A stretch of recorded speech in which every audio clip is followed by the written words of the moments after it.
Vamos orar.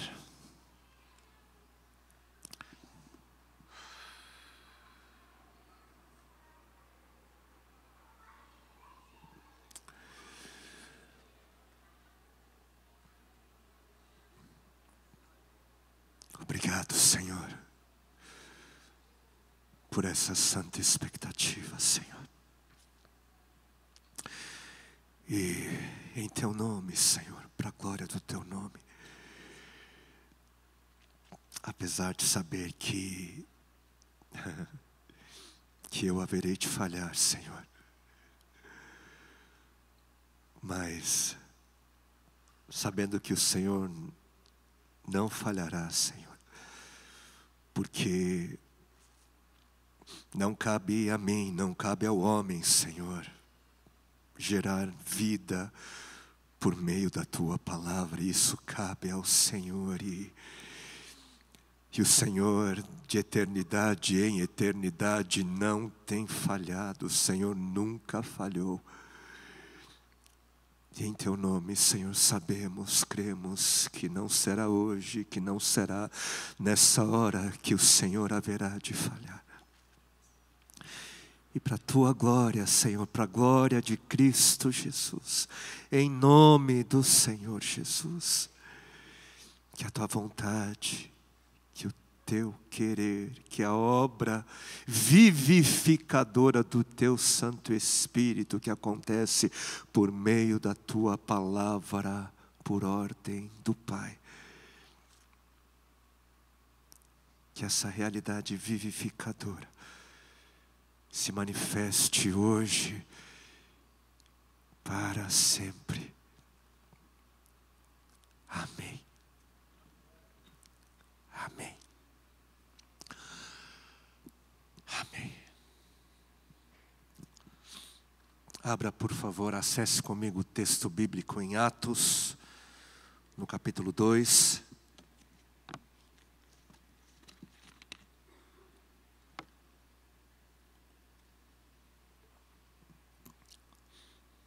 E nós vamos ler a partir do versículo 1.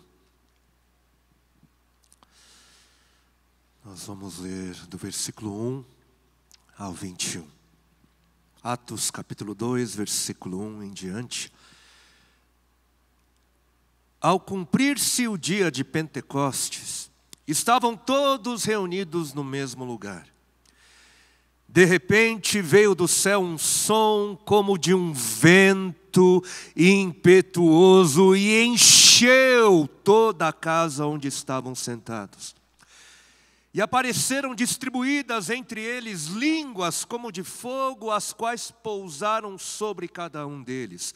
Todos ficaram cheios do Espírito Santo e começaram a falar em outras línguas, em outros idiomas, segundo o Espírito lhes concedia que falassem.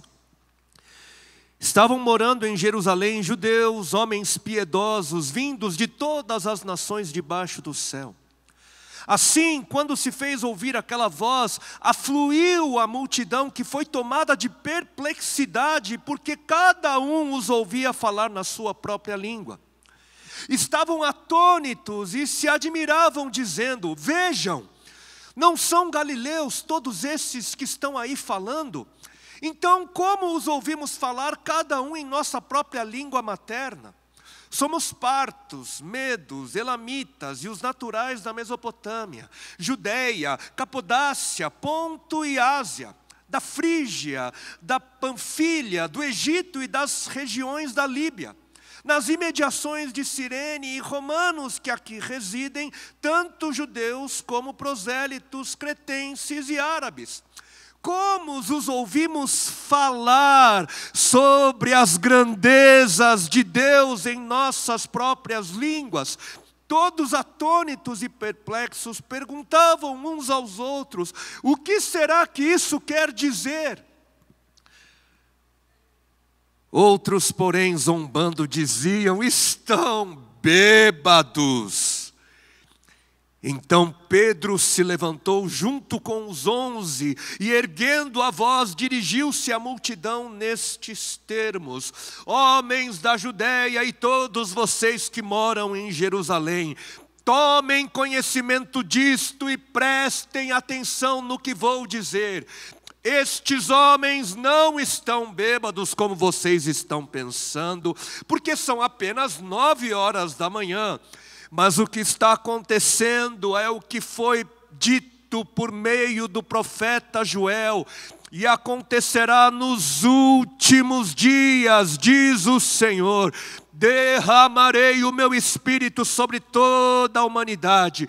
Os filhos e as filhas de vocês profetizarão, os seus jovens terão visões e os seus velhos sonharão. Até sobre meus servos e sobre as minhas servas derramarei o meu espírito naqueles dias e profetizarão. Mostrarei prodígios em cima nos céus e sinais embaixo na terra, sangue, fogo e nuvens de fumaça. O sol se tornará em trevas e a lua em sangue, antes que venha o grande e glorioso dia do Senhor. E acontecerá que todo aquele que invocar o nome do Senhor será salvo. Até aqui, graças ao Senhor.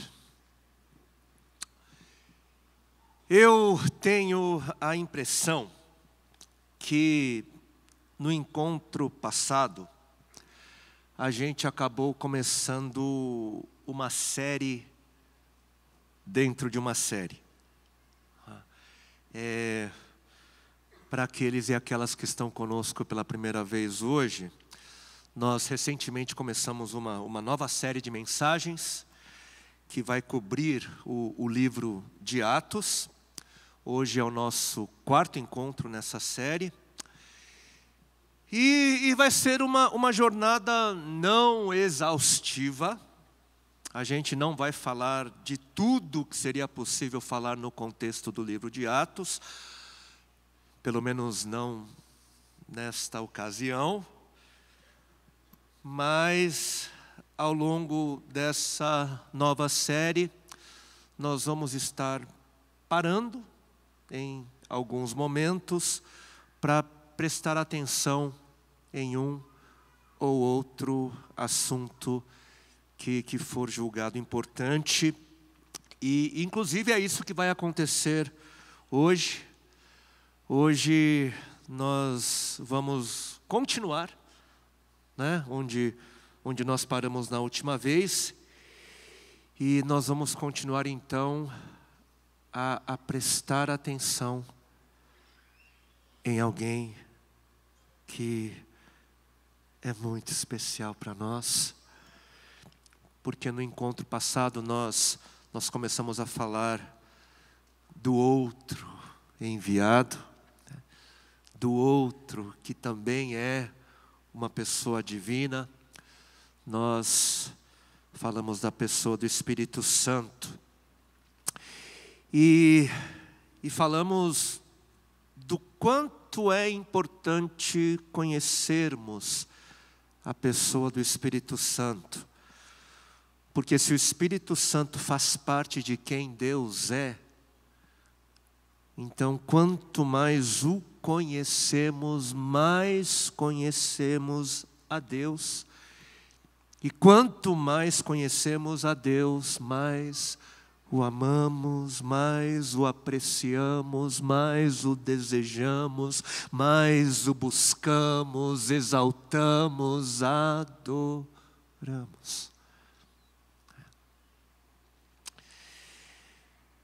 Então, a gente vai continuar contemplando a Deus, olhando para a pessoa do Espírito Santo. Amém? Eu quero começar perguntando, quando você ouve a palavra Espírito, o que é que vem na sua mente? O que é que vem à mente, especialmente das pessoas que estão vivas em 2024? O que vem à mente quando elas ouvem a palavra espírito? O que será que vem à mente de um físico? O que vem à mente de um psicólogo? De um espírita? De um assembleano? De um presbiteriano? O que vem? Porque quando o assunto é o Espírito Santo, dificilmente alguém não tem algo resolvido. Dificilmente alguém não tem uma ideia pré-concebida. E dependendo de onde você veio, dependendo de onde você cresceu, dependendo da cultura de onde você congregava, dependendo da religião ou da sua forma de enxergar o mundo, a palavra espírito vai encontrar, ou nós vamos encontrar sentidos diferentes, inclusive possivelmente aqui no nosso meio. E quando nós lemos a Bíblia, que é um texto baseado em outras culturas e em outros entendimentos, quando nós lemos a palavra de Deus, é importante nós termos em mente que apesar dela estar escrita diante de nós em português, a Bíblia tem outros fundamentos culturais. Tem outros. E o nosso desafio, então, para todo aquele que vai ler esse texto que para nós é sagrado, para uma melhor leitura e uma melhor compreensão do texto bíblico, o nosso desafio é ler o texto deixando esses nossos preconceitos de lado, buscando o entendimento dos primeiros leitores, dos primeiros autores, para que eles então nos guiem no entendimento das realidades bíblicas. Porque é debaixo dos fundamentos culturais deles, foi escrito para eles primeiro. E a partir dessa compreensão nós adquirimos uma compreensão mais próxima da realidade bíblica. E para esse começo, para começar uma formação do entendimento bíblico sobre o Espírito, para onde que nós vamos? Para onde é saudável? Para onde deveremos ir? Para o começo. Vamos para o livro de Gênesis, onde ali o Espírito é mencionado pela primeira vez. Gênesis capítulo 1, versículo 2, se você puder acessar comigo o primeiro capítulo do primeiro livro da Bíblia. E um detalhe interessante, se for como muitos defendem, que o primeiro versículo de Gênesis capítulo 1 pode ser visto como o título do conteúdo que vem a seguir, então, na verdade, o versículo 2 possivelmente seria o primeiro versículo descritivo do ato da criação de Deus. E sendo assim, então o primeiro versículo do primeiro capítulo, do primeiro livro da Bíblia, ali nós imediatamente somos levados para a pessoa do Espírito Santo. Imediatamente nós somos introduzidos ao fato de que, sendo Deus o Criador dos céus e da terra, o seu Espírito estava em ação desde o princípio. A terra era sem forma e vazia, havia trevas sobre a face do abismo, e o Espírito Espírito de Deus se movia sobre as águas. Possivelmente, então, o primeiro versículo descritivo da Bíblia.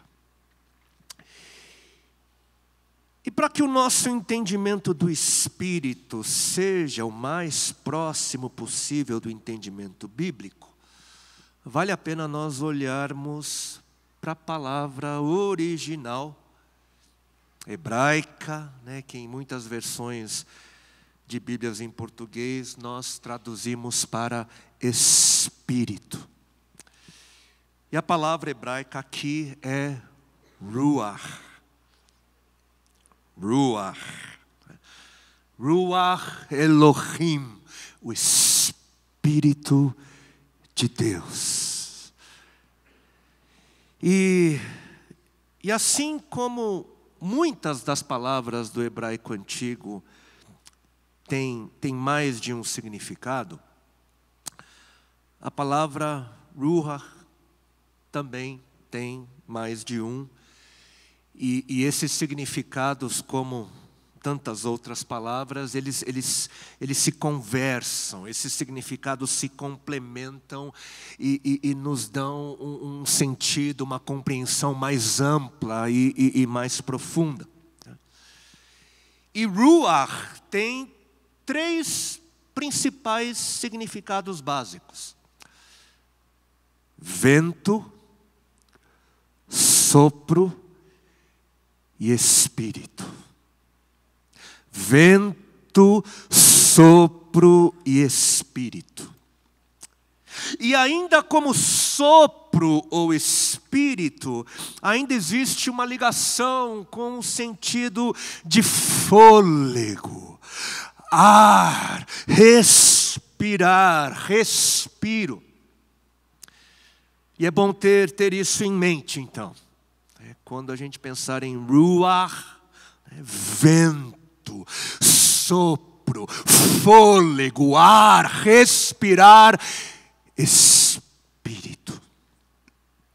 E é por isso que algumas Bíblias, né, hebraicas, né, e também algumas Bíblias cristãs, vão traduzir em Gênesis 1:2, né, dizendo que a terra era sem forma e vazia, e um vento do Espírito se movia sobre as águas, ou um vento de Deus soprava, né, o vento de Deus pairava sobre as águas, um vento ou vento de Deus se movia, soprava ou pairava sobre o mundo em criação. E enquanto a gente vai fazendo esse exercício, essas associações, vale lembrar que Deus ele foi se revelando gradativamente na história. Foi uma revelação progressiva, né? Deus não se revelou, não foi tudo de uma vez.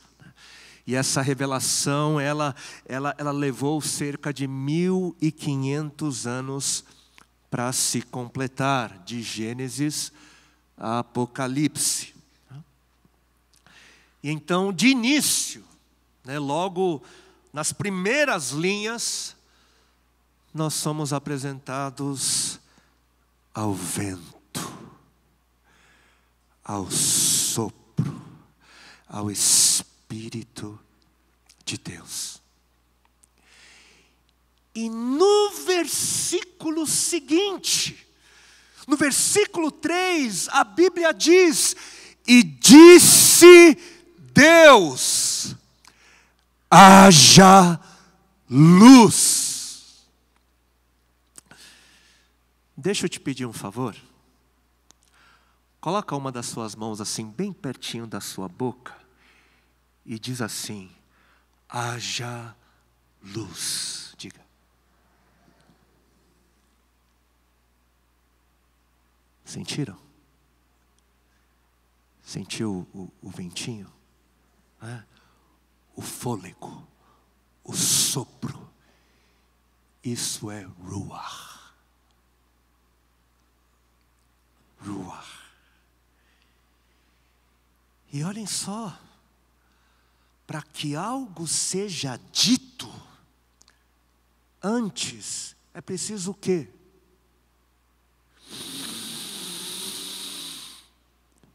Respirar, fôlego, inspirar o ar. É preciso fôlego e então se diz, se proclama, se anuncia.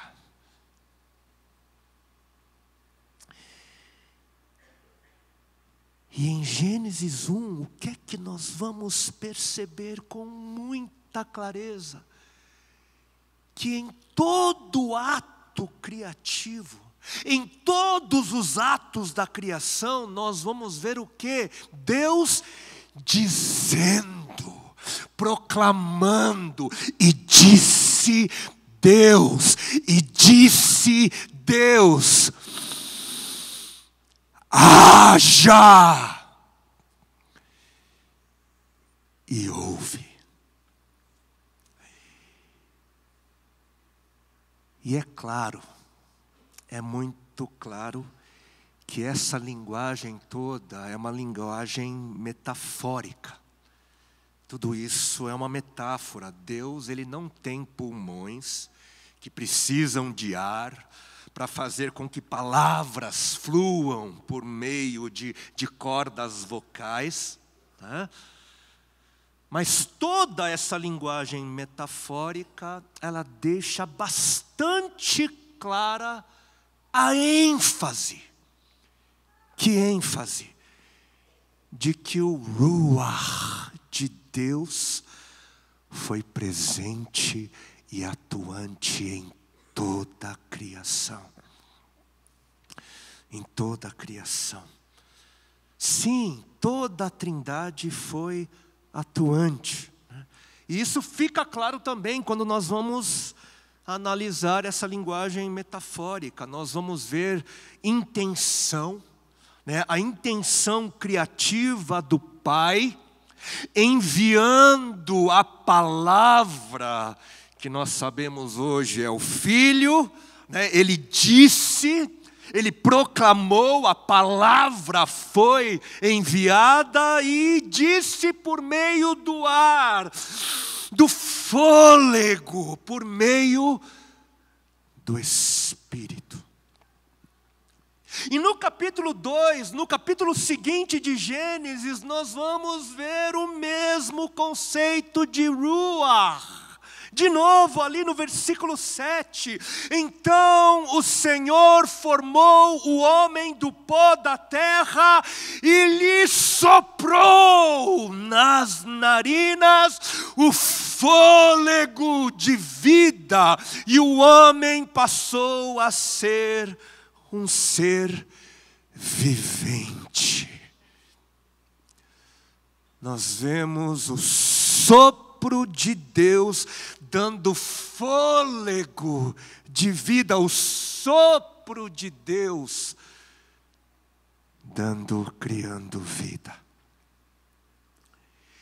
E essa mesma realidade aqui de Gênesis é ecoada em tantos outros textos bíblicos.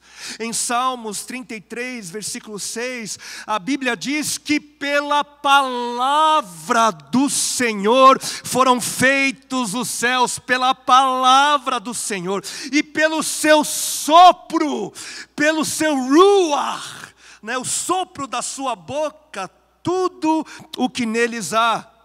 Salmo 104, versículo 30. Quando sopras teu fôlego, quando sopras teu ruach, novos seres são gerados e renovas a face da terra.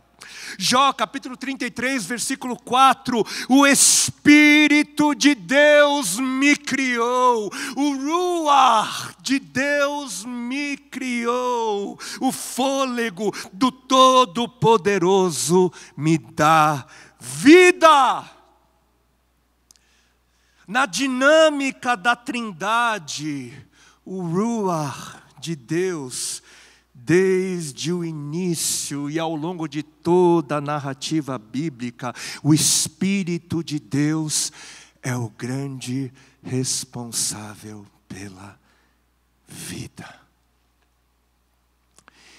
E o Novo Testamento também vai deixar muito clara essa responsabilidade. Foi no poder de quem que Maria ficou grávida de Jesus? No poder do Espírito Santo. Mateus capítulo 1. O responsável por gerar a vida de Deus no útero de Maria foi o Espírito Santo. E não à toa, no poder de quem, após morrer na cruz, no poder de quem Jesus foi ressuscitado? No poder do Espírito Santo. Romanos capítulo 8. Foi pelo Ruach de Deus que Jesus nasceu, e pelo Ruach de Deus Jesus voltou a viver. Tudo que tem a ver com a vida tem a ver com o Espírito Santo.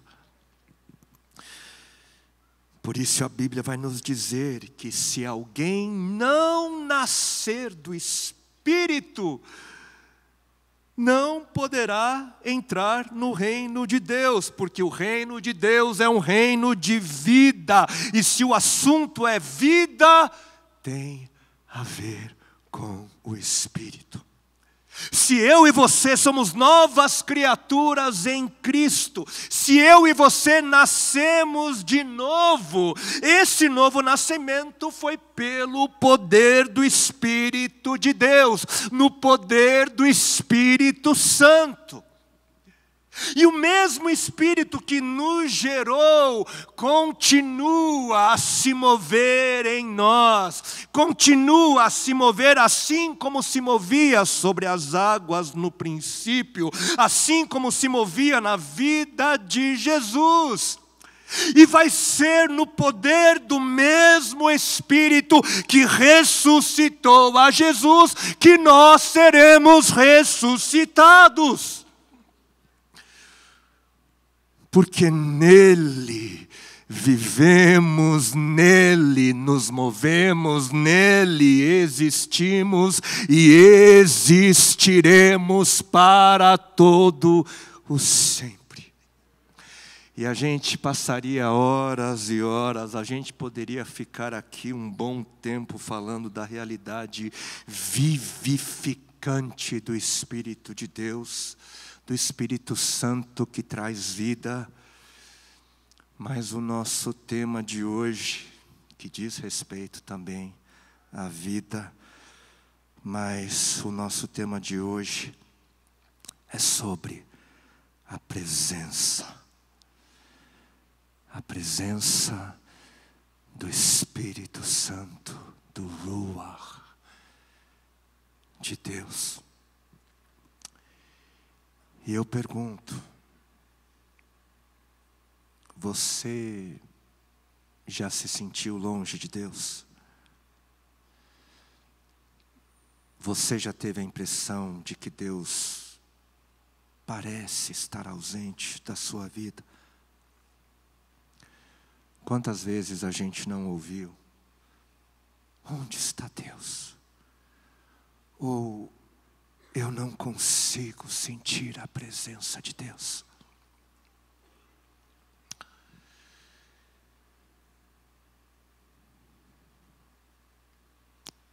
A palavra presença é uma palavra muito cara, dentre as mais valiosas. Tem muito sentido, é carregada de emoção. E nada, absolutamente nada substitui a presença. Uma foto, uma peça de roupa, uma ligação ou uma videoconferência, nada chega aos pés da presença. Qualquer pessoa que perdeu alguém muito amado, muito amada,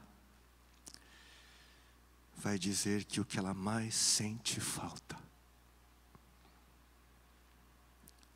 é da presença.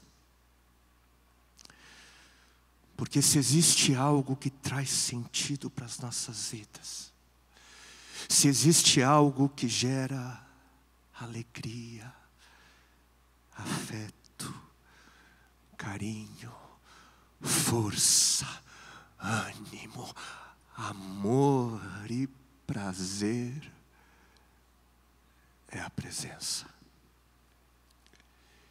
E se presença tem valor para nós, isso é porque presença é algo caríssimo para Deus. O que é que seria da Trindade? O que seria a Trindade, senão a realidade eterna de presença? De eternidade em eternidade, Pai, Filho e Espírito Santo, presentes uns nos outros.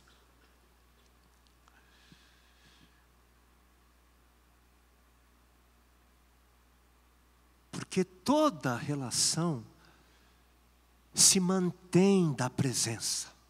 Toda relação se nutre da presença.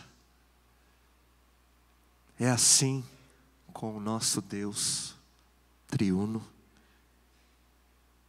E por isso é assim conosco também. E no princípio, quando Deus nos criou, Ele nos criou para uma relação. E essa relação, inclusive, também era nutrida por sua presença, pela presença de Deus. No jardim, Deus se manifestava. No jardim, Deus era presente. E isso fazia com que a humanidade pudesse desfrutar do propósito da criação de Deus. No jardim, a humanidade desfrutava do propósito da existência. E esse propósito era para que todos pudessem viver a realidade da presença uns dos outros. No jardim, a humanidade desfrutava da presença de Deus, e no jardim, Deus desfrutava da presença da humanidade. Mas como nós sabemos, algo trágico aconteceu, a queda aconteceu, e na queda a humanidade ela escolheu um outro caminho. Na queda a humanidade escolheu uma outra realidade. No Éden nós perdemos aquilo que era mais valioso. No Éden a humanidade perdeu aquilo que ela não poderia, ela perdeu a presença de Deus. Em Gênesis, no capítulo 3, versículo 8, olha só o que nós lemos ali. Ao ouvirem a voz, isso foi logo depois da queda, ao ouvirem a voz do Senhor Deus, que andava no jardim quando soprava o vento, o ruach, suavemente à tarde, o homem e a sua mulher se esconderam da presença do Senhor Deus. Ao ouvir a voz do Senhor, quando soprava o ruach, a humanidade se escondeu da presença, se escondeu da voz do Pai, que enviava a palavra do Filho por meio do vento do Espírito. Quantos não se escondem da voz do Pai, que traz a palavra do Filho por meio do seu Santo Espírito?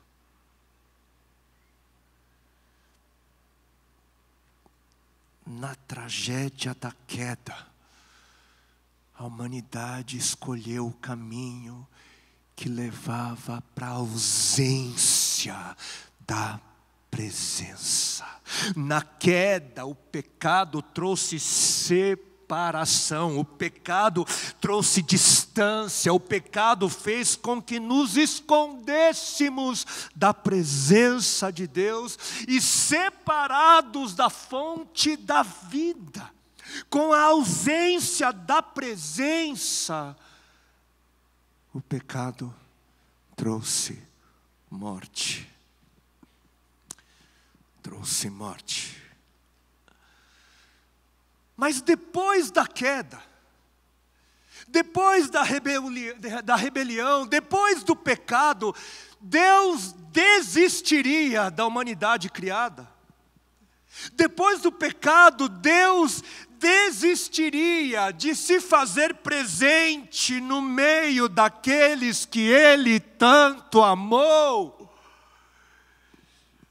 E nós sabemos que a resposta é não, não, Deus não resistiria, porque mesmo depois da queda, mesmo depois da humanidade se afastar, nós vamos perceber um desejo insistente de Deus, de estar com a humanidade, de estar presente, ser conosco.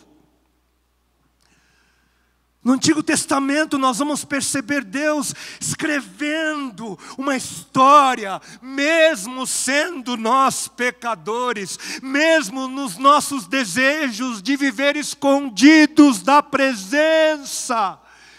Deus, Ele continuou, Ele persistiu na história que resultaria no encontro. O reencontro seria o grande final.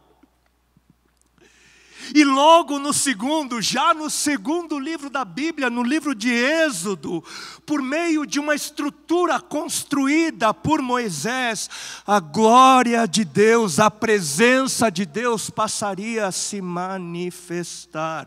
A partir de Êxodo, o Senhor, Ele se faria presente no meio do seu povo, se manifestando no tabernáculo.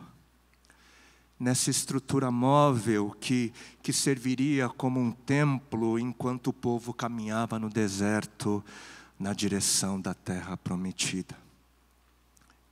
E uma vez na terra prometida, uma vez ali, a partir do rei Davi, mas por meio do seu filho Salomão, o grande templo de Jerusalém seria construído e esse templo passaria então a ser visto como a grande referência da presença de Deus em Israel. E algo bastante importante nós percebermos é que essa presença, a presença de Deus, seria aquilo que distinguiria o povo de Israel das outras nações. Era essa presença de Deus o que seria a grande diferença entre o povo de Deus e os outros povos. No episódio ali em Êxodo 33, na oração de Moisés ao Senhor, isso vai ficar bastante claro. Êxodo 33, versículos 15 e 16.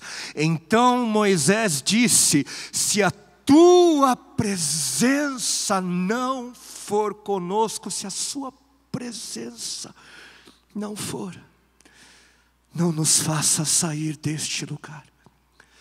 Se não nos acompanhares, como os outros saberão que teu povo e eu contamos com teu favor? Pois é a tua presença em nosso meio que nos distingue, é a tua presença no nosso meio que nos faz diferentes, únicos dentre todos os povos da terra. Deus conosco é o que nos separa dos outros povos.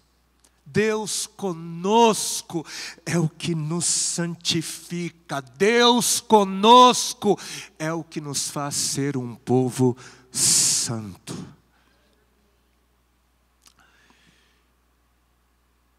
E é claro também, é bastante claro que Deus não pode ser contido por nenhum espaço, muito menos aqueles construídos pelos homens. Mas começando pelo tabernáculo de Moisés, seguido do templo de Jerusalém, esses espaços serviram como os primeiros símbolos da presença de Deus no meio do seu povo depois da queda. Os primeiros símbolos apontando para o fato de que Deus não desistiria da sua vontade de se fazer presente. Mas de novo, apesar de toda a vontade de Deus, apesar da presença insistente de Deus, o povo de Deus fez aquilo que era mal aos olhos do Senhor e ignorou a sua presença. E como consequência do pecado, Israel foi invadida em duas ocasiões, primeiro pela Síria, depois pela Babilônia, e na invasão da Babilônia, o templo de Jerusalém foi destruído. E o povo acabou sendo levado cativo por essas nações pagãs, mas o pior de tudo, o mais lamentável é que de novo o povo rebelde havia ficado sem a presença de Deus. Eles perderam a presença. Mas o Senhor, rico em compaixão, clemente, longânimo, grande em misericórdia, como declarou Moisés, rico em fidelidade, Ele continuaria insistindo, Ele continuaria persistindo, Ele perseveraria com o seu desejo de estar conosco. Deus então, Ele enviaria profetas para proclamar, para dizer, para anunciar, inspirados pelo Espírito, pelo Ruach de Deus. O meu tabernáculo estará com eles, ou seja, a minha presença estará com eles, e eu serei o seu Deus, e eles serão o meu povo. Preparem no deserto o caminho do Senhor, façam no deserto um caminho reto para o nosso Deus. Todos os vales serão levantados, todos os montes e colinas serão aplanados, a glória do Senhor será revelada, e juntos todos a verão. Esta é a aliança que farei com a casa de Israel. Depois daqueles dias, diz o Senhor, porei a minha lei no seu interior e a escreverei no seu coração, e eu serei o seu Deus, e eles serão o meu povo. Eu os purificarei de sua impureza e sua adoração a ídolos. Eu lhes darei darei um novo coração e colocarei em vocês um novo espírito.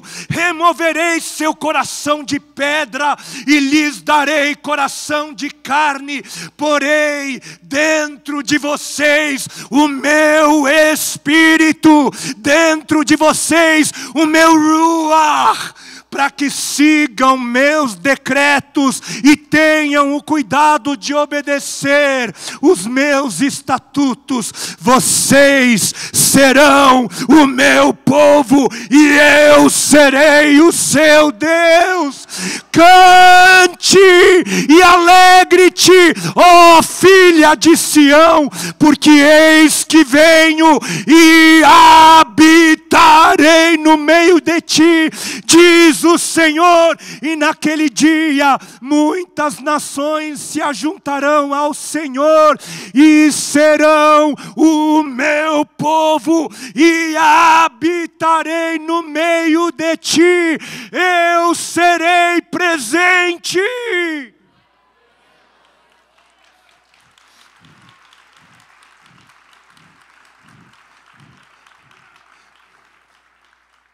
E a virgem ficará grávida e dará à luz um filho, e o chamarão Emanuel, que significa Deus conosco, Deus conosco, Deus presente, Deus aqui. E Emanuel veio. Ele veio, Deus conosco, Filho de Deus. Ele veio e Ele tabernaculou no nosso meio, viveu no nosso meio como prometido, se fez presente, se fez carne, e tudo que Ele fez, toda a sua vida santa, a sua vida obediente, a sua morte, a sua ressurreição, toda a obra do Filho preparou o caminho para que o outro Emanuel, para que o outro Deus conosco, para que o Espírito Santo finalmente pudesse cumprir o grande desejo de Deus, para que o Espírito Santo pudesse finalmente cumprir a grande promessa de Deus de ser presente em todos. Esse foi o plano. Esse é o resultado do grande enredo da salvação, por meio do envio do Filho, por meio do envio da palavra, vivificada e empoderada pelo Espírito de Deus, assim como foi na criação. O Pai resgataria a presença perdida. E a vinda do Espírito Santo sinaliza o retorno. A vinda do Espírito Santo evidencia a volta da presença perdida, a volta da presença de Deus. Por meio do ruach de Deus, o vento impetuoso, por meio do seu Espírito, Deus, Ele marcou a chegada de um novo tempo. Pela obra de Cristo Jesus, a presença de Deus não mais seria limitada a uma única referência. Agora, nesse novo tempo, a presença de Deus habitaria nos céus. Ele tabernacularia em todos nós. Hoje, a presença de Deus é tão conosco, que Ele não está em um lugar, em um endereço, mas Ele está em nós. Em nós. Jesus habita em nós. O Pai habita em nós. Deus habita em nós por meio da presença do Espírito Santo em nós.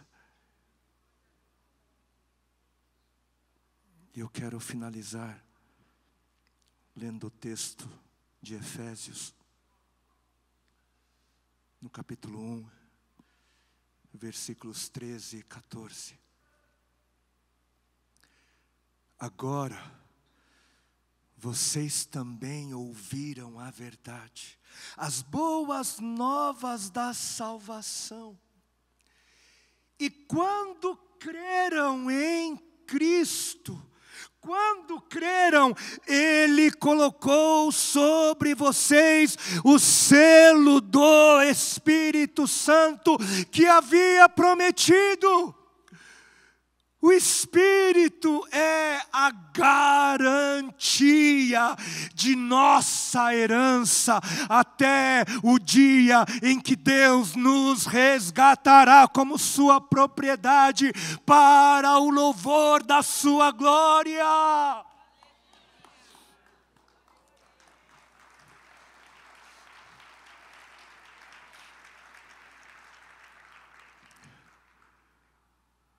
Quando creram em Cristo, Ele colocou sobre vocês o Espírito. Quando cremos em Jesus, o Espírito Santo faz morada em nós. Nós recebemos o Espírito Santo. Os que creem em Cristo Jesus carregam uma marca. Carregam a marca da presença. O Espírito Santo em nós é a garantia da nossa herança.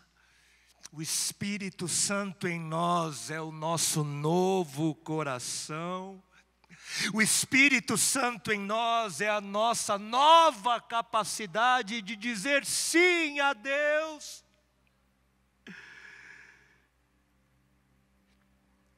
O Espírito Santo em nós é o desejo de estar com Deus. É o prazer de se estar com Deus. O Espírito Santo em nós é o desejo de Deus de estar conosco hoje e para sempre. Hoje e para sempre conosco, hoje e para sempre.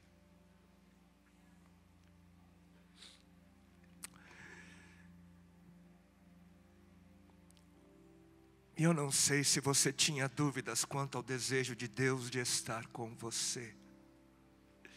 Eu não sei se você tinha dúvidas quanto à realidade da presença de Deus. Eu não sei se você gostaria de sentir a presença de Deus.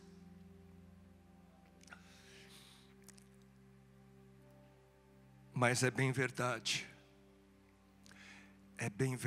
que o pecado nos separa de Deus. É bem verdade que na insistência do erro, nos escondemos de Deus. Mas se você prestar atenção,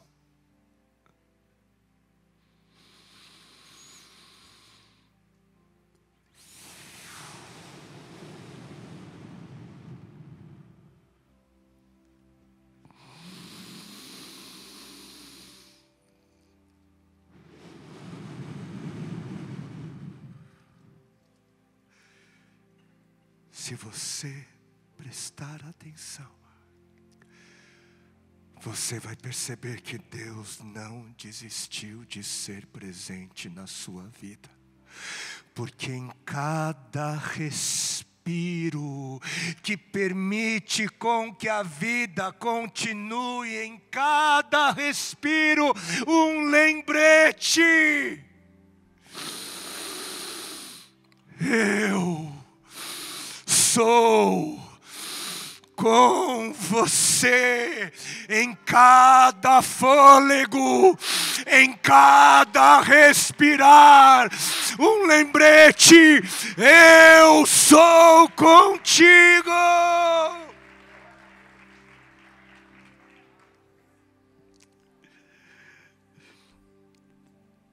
Vamos orar. Vamos orar, vamos orar.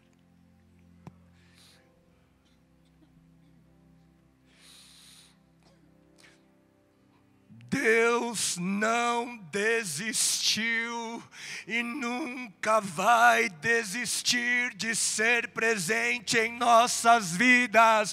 Ele não desistiu e nunca vai desistir de ser presente em sua vida.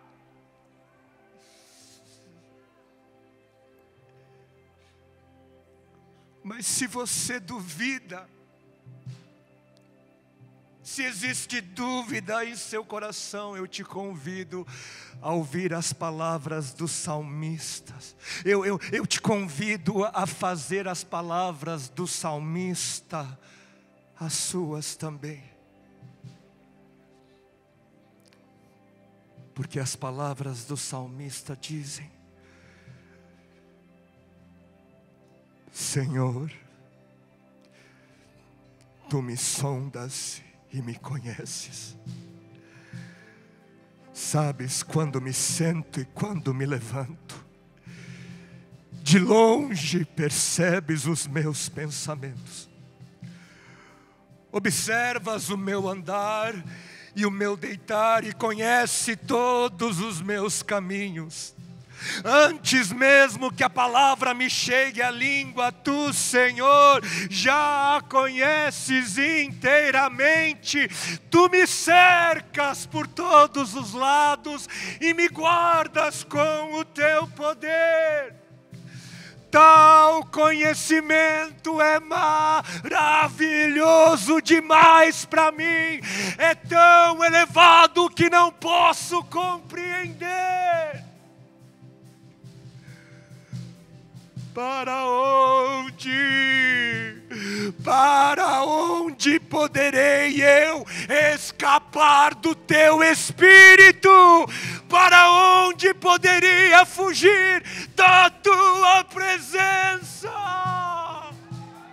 Se eu subir aos céus, lá estás. Se eu fazer a minha cama no mais profundo abismo, também lá estás. Se eu tomar as asas da alvorada e morar na extremidade do mar, mesmo ali a Tua força me sustentará. Para onde podemos escapar do Teu Espírito? Para onde poderemos fugir da Tua presença? Da Tua presença. Como escapar?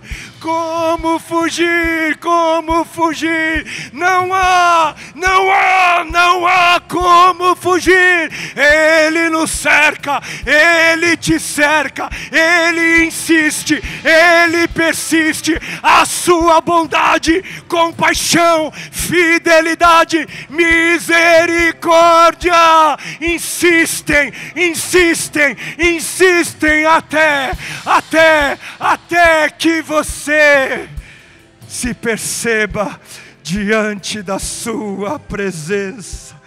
Mesmo quando nos escondemos, em misericórdia o Senhor nos busca. Mesmo quando tentamos fugir, em misericórdia o Senhor insiste.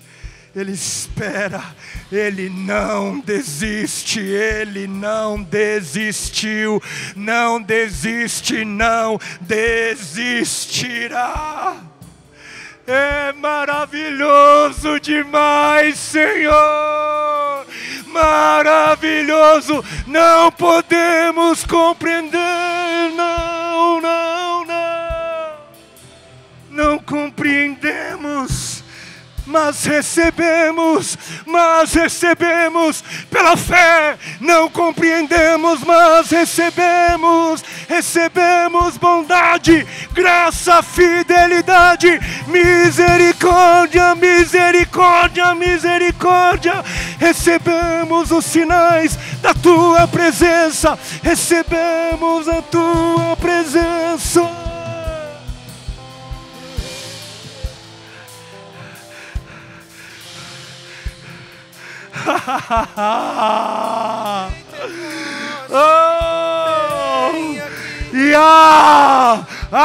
Se todo ser que respira deve louvar ao Senhor, se o nosso fôlego tem esse propósito, se é isso que o Espírito deseja fazer em nós, se é para isso que temos ar, seja louvado no nosso meio, seja exaltado, bom, fiel, verdadeiro, justo, santo, santo, santo, santo, santo, santo, santo, santo, santo, santo, santo, santo, santo, santo.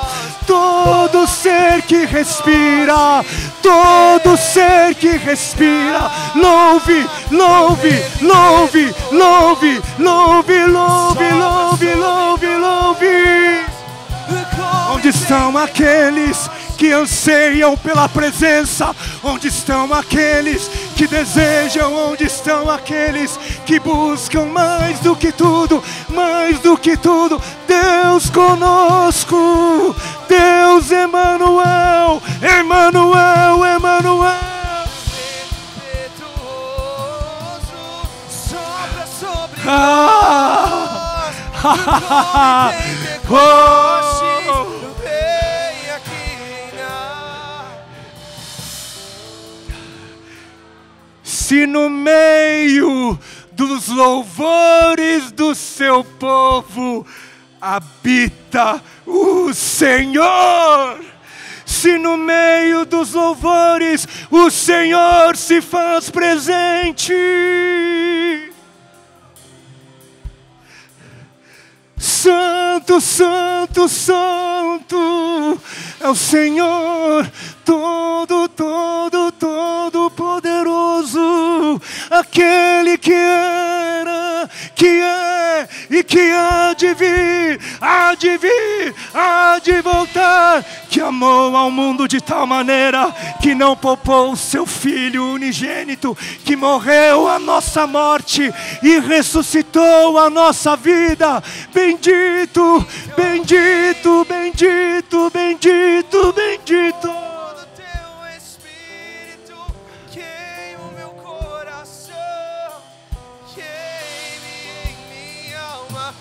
Então queime o fogo do teu Espírito, queima o meu coração, queime em minha alma. Então queime o fogo do teu Espírito, queima o meu coração, queime em minha alma. Então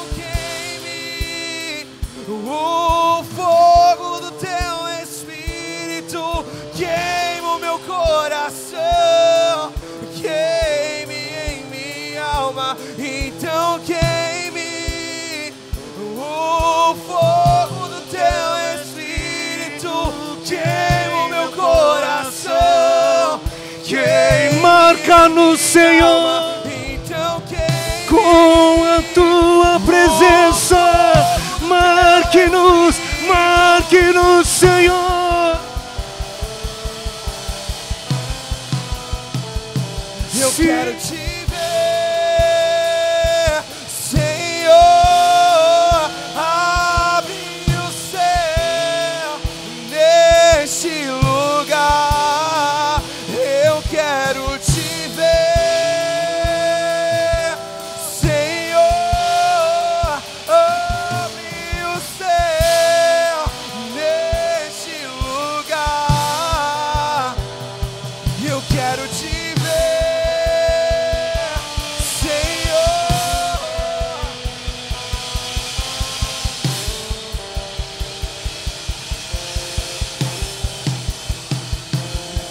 então queime o fogo do teu Espírito, queime o meu coração, queime em minha alma. Então queime o fogo do teu Espírito.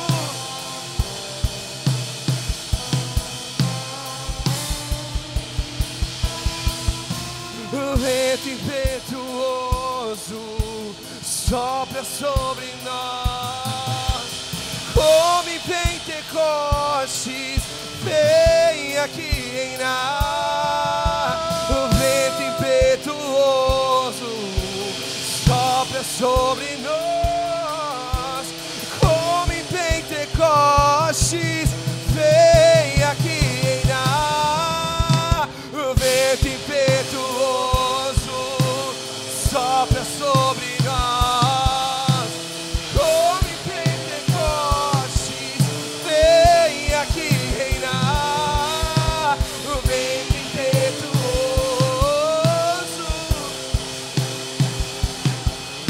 e como em Pentecostes,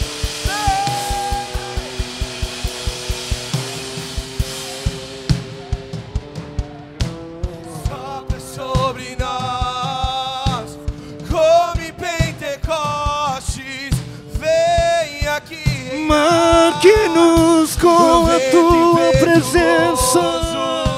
Sopra sobre nós, E faça-nos cheios, cheios, cheios, cheios. Faça-nos cheios, cheios, Senhor, da tua presença, da tua glória. Faz-nos perceber, Senhor.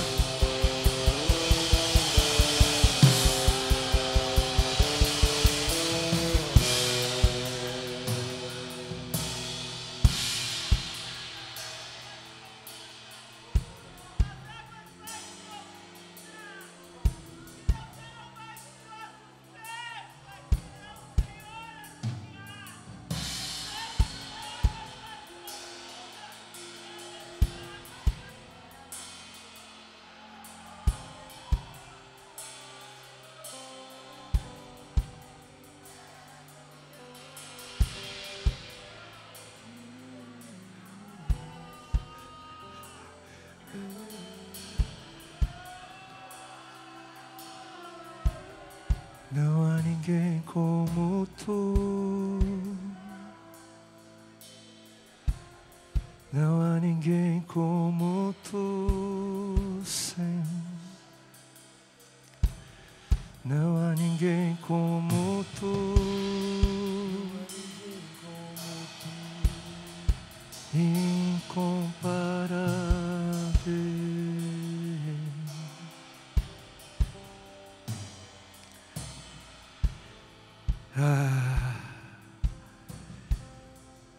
E ainda que eu ande pelo vale da sombra da morte, ainda que andemos pelo vale da sombra da morte, não temeremos, não temeremos, porque tu estás conosco, és conosco.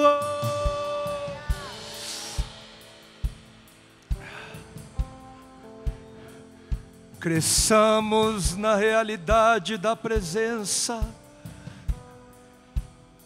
e cresçamos na percepção da realidade da presença.